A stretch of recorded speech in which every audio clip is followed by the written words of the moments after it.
A couple of weeks ago, I pissed off a huge portion of the internet. I had the gall, the audacity to be able to question whether or not the brand new Corvette ZR1 is the greatest thing on God's green earth, if it's the best thing that America has ever built.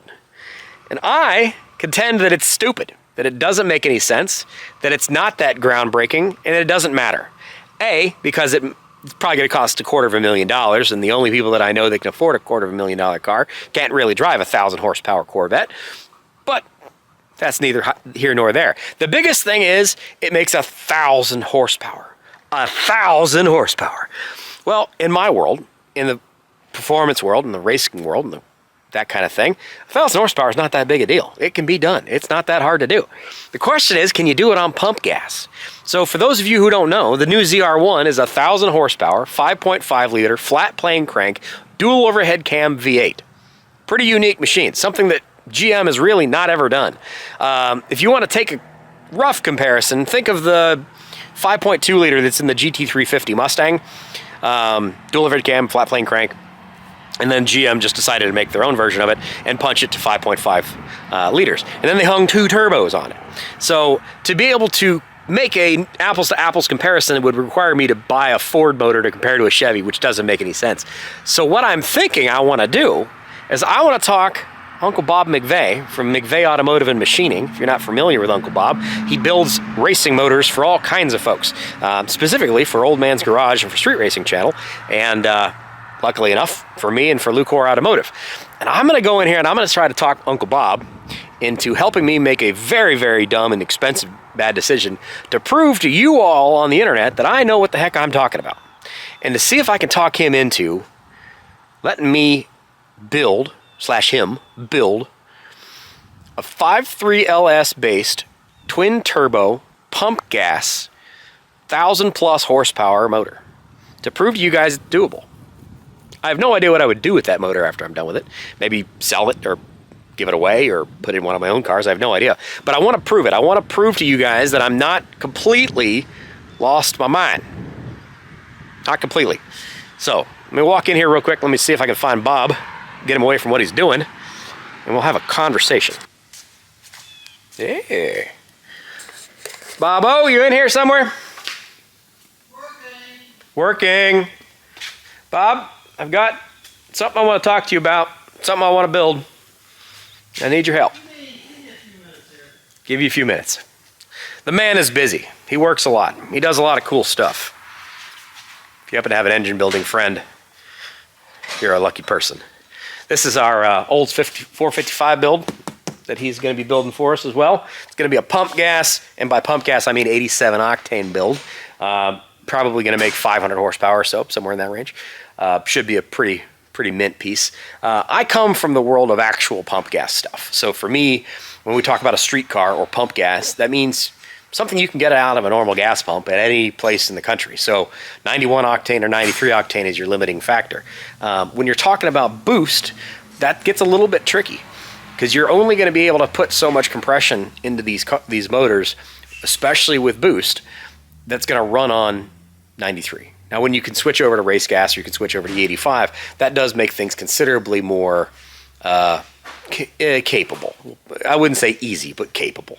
You can get away with a lot when you can run 13-to-1 dynamic compression in a motor with boost on, poor man's race gas corn or actual race gas. So that's going to be the big tricky thing is, can I talk Bob into trying to do, man, he's got a lot of cool stuff in here. Look at all this. Engine builder paradise in here. Can I talk him into signing on to this stupid project that I want to do? And does it make any sense? Because this would be very expensive. Let's not kid ourselves here. This will probably cost, I don't know, $15,000 probably to build this motor. If it makes sense, I don't know. Let's get an engine builder's thoughts on it. All right, this is Uncle Bob. Uncle Bob, say hi. Hi. As I said, Uncle Bob, engine builder extraordinaire. You've done just about everything there is to be done. I don't know about that. You've done a lot of things. Yeah, I've done a lot of things over my life. You've been around the world. I've been around. I'm pretty wore out too. Yeah. So here's what I want to do. And you tell me, don't tell me if I'm dumb. Well, I've already said that. I'm going to spend money, so sign on to the So project. what's that? What was that we were talking about earlier? What's that shirt? Church of Bad Decisions? Yeah. I am the head preacher. Yeah. When you gonna bring me my shirt? I do. I'll bring it to you this weekend. All right. I'll bring it to you this weekend. I'll wear it this weekend. So here's what I want to do, Bob. I pissed off the internet talking about the ZR1 Corvette and the fact that it makes 1,000 and some odd horsepower on pump gas. And a huge portion of the internet told me I was full of shit and I didn't know what I'm talking about. Which is also possible. I'm gonna say, I know I am.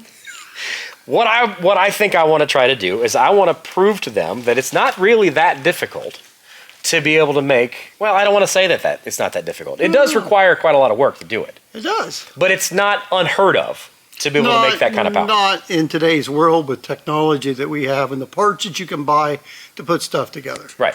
So Chevy's going to have the best of the best. They're going to have titanium rods. They're going to have forged pistons. They're going to have a forged crankshaft. Well, we hope. Yeah, like they're going to spend the boat on this $250,000 Corvette. Well, we hope.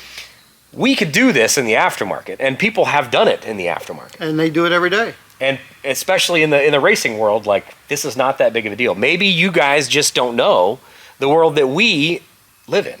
Or see. Right. So what I want to do is I want to take a 5.3 because I want to keep it similar displacement to their 5.5. Punch a 5.3, put a decent forged rotating assembly in it. It doesn't have to be, crazy. I want to probably put a set of aftermarket heads on it because head flow is going to be a thing. We're going to have to be able to come up with a cam package that's going to be able to make power up at a higher RPM. We're also going to have to be able to kind of control our compression ratio because we want to make this run on 93 octane and hang 2 turbos on it. I mean, how out of the ballgame am I? I don't think you're completely out. 93 octane make that's 1,100 horsepower? We got to analyze it a little. It's not going to be cheap. No. And it'll take us a while to do it. But if the internet thinks I should do this, and they aren't going to be invested in this in any way, it's going to be spending my money. So if you want me to spend a bunch of my own money, let me know in the comments below. But I think this is very doable. And whether or not I put it in one of my own cars, or I sell it, or raffle it off, or donate it to Goodwill, or whatever, it's still, after we prove the concept, we still have a valuable 1,000+ horsepower motor. Mm-hmm. What do you think my major headaches will be, my major concerns will be? I don't know. I have to analyze it. Okay.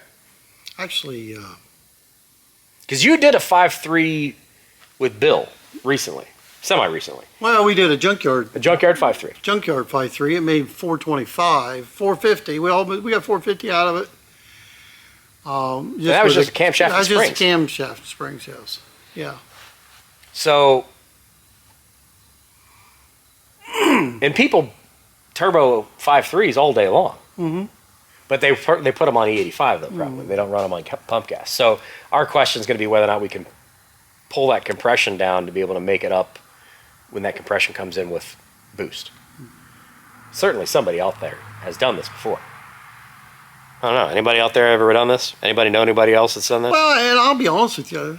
I think Steve Morris will be down there this weekend. I think he could give us definitely some tips. Steve Morris. He's done those things. He's done a lot of LS stuff. Yeah. Okay. Not a bad idea. Pick the brain of the wizard himself. Master. Yeah. Okay.